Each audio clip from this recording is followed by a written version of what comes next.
I the a-hole for wanting my fiancé to have dandelion in her wedding bouquet? I need to know if I'm in the wrong here. I, 29 male, am getting married to my fiancé, 31 female. As a kid, it was always a running joke between my mom and I that if she got married, she would have dandelions at the wedding. They would be in her bouquet, the decorations everywhere. Sadly, my mom won't be at my wedding. She's declining fast and probably won't make it another month. So, I want dandelions to be at the wedding to symbolize her.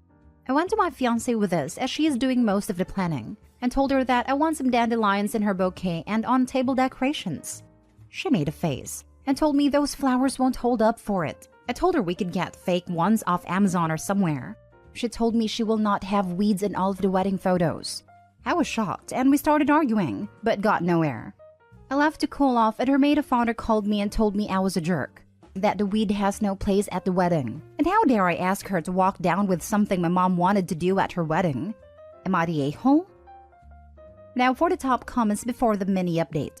So your fiancé refuses to have even one dandelion as a tribute to your dying mother? She sounds cold AF. Not the a-hole.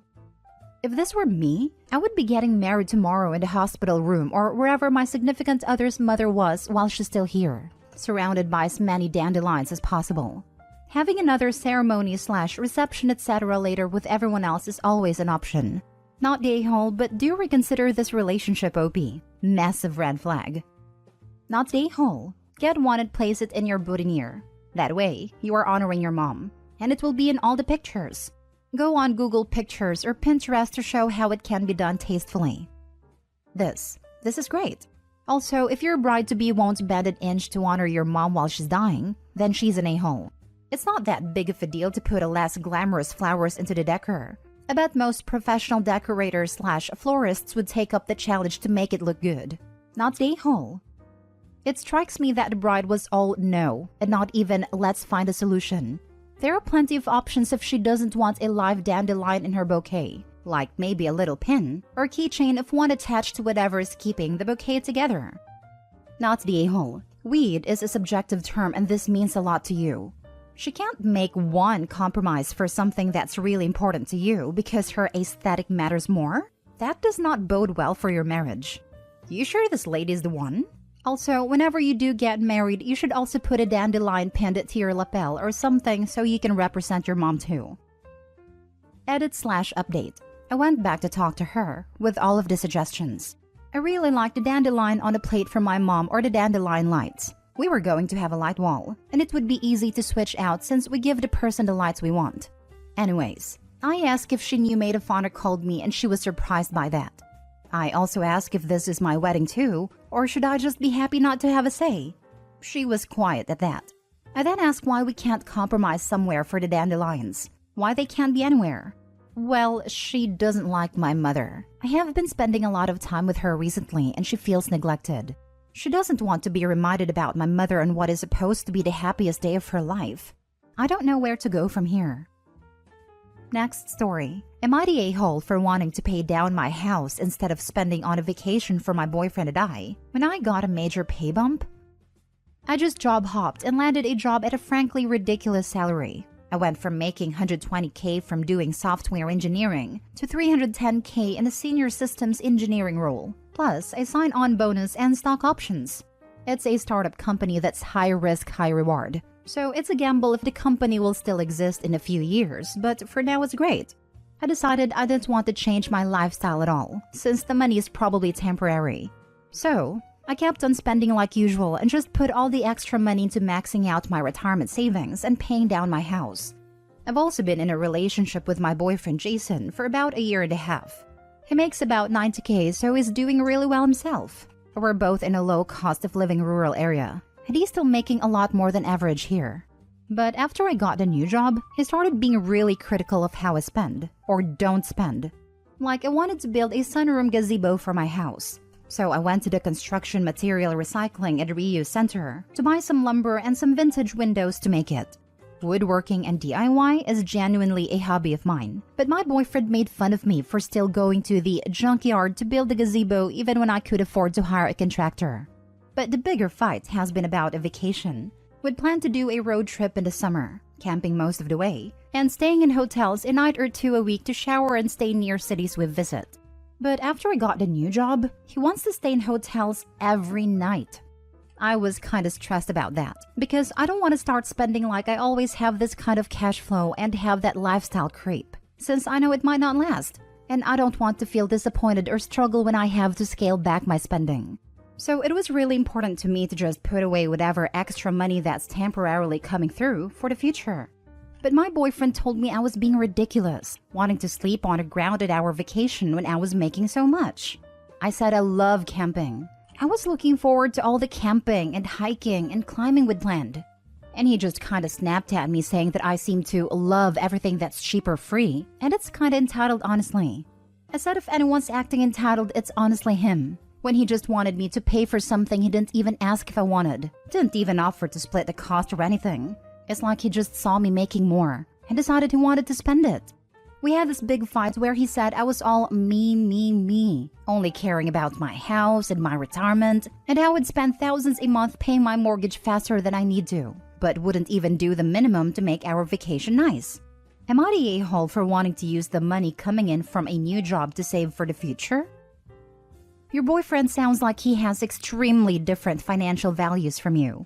The concerning thing here is that he refuses to respect your financial values and seek to impose his on you. He absolutely feels entitled to your money. It's fantastic this happened now, because he's showing you who he is before the relationship gets more serious. And this isn't the guy. Not the a-hole. OP, you don't have to pay for any fancy vacation if you don't want to, but this is more than that. It's about incompatibility with a change of circumstances and entitlement on his part. If you lose your high-paying job tomorrow, will he make good of all the money he made you spend on a vacation the way he wanted? I think the answer is no. So decide about the bigger thing now, aka finance, since money issues are going to crop up frequently from now on with this attitude. Do you want to fight to keep your money and spend it sensibly, or indulge in a tug-of-war with a man who clearly doesn't respect your boundaries? The fact that he's seeing paying off a mortgage and saving for retirement as entitled is a big red flag. Either he doesn't see this relationship lasting long-term, because otherwise, solid investments like real estate and retirement savings would eventually benefit them both. Or he doesn't think that planning for the future is valid. Yeah, to be honest, it sounds more like he's saying, you're getting all this money and you're not spending it on me. You're selfish. Kinda entitled. Not the a-hole. It's your job, your money, and pretty rude for your boyfriend to decide how you should spend it. If he wants to be a big spender, he should find a job where he makes more. You aren't all me, because you are literally looking forward to a trip where you'd be spending a lot of close time with him. For you, it's about the simple things. For him, it's about money. Your money. Exactly. Plus, I think OP's being really smart with her money here. With the way things are in this current economy, I think being careful about where you spend your money is a necessity. Paying off the debt as soon as you can is what everyone should try to do, so not the a-hole. And if OP wants a future with her boyfriend, then she should have an open and serious discussion about financial priorities, so that both of you are on the same page about your spending habits and expectations towards each other. Next story. Am I the a-hole for calling my girlfriend disgusting and telling her she should be ashamed when she was crying? I'm a 40-year-old man and my girlfriend of a year is 38. She has a daughter from a previous partner who is 14 and a freshman in high school. I went over there yesterday to find my girlfriend crying. I tried to figure out what was going on and where I can help when she told me she was crying about her daughter and how she is doing in school. I love her daughter. She's the sweetest girl ever. And I wish my daughters were as well behaved as her. If I have to describe her daughter, she has a nice friend group, does not have troubles with bullies, and generally seems very happy. I bet you're wondering why her mother would be crying if this was the case.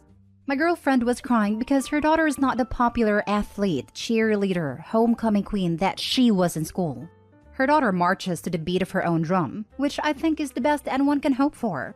Yes, she's a little bit dorky, but her own mother referred to her as a loser during this crying fit. She's very into anime. Her and some friends actually started an anime club at their school, Pokemon and video games. Most of her wardrobe is black t-shirts with anime or video game characters on them. Again, she's a happy kid. She's got her social circle who all have similar interests. It's just not the circle her mom wishes she was in.